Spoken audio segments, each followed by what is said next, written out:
how to fix the matchmaking problem in Brawl Stars. Now this may be caused if there are too many unused files in your game, so a way to clear those files is to go to our settings, search for our apps. You can manually find this by scrolling a bit down, but it may be faster if you just search for it. As you can see here, our apps, and then go to the manage apps option.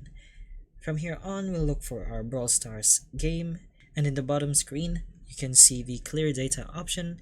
Be careful not to press the clear all data, as that may get rid of some files already in game and may force you to reinstall some files. So what we'll be doing here is to clear our cache only.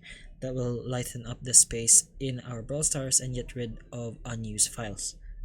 Next is to go to our Play Store and search for Brawl Stars. Over here you can see if you've updated your game to the latest version. If there's no update option, then that would mean that you're already in your latest version and should now be ready to matchmake again.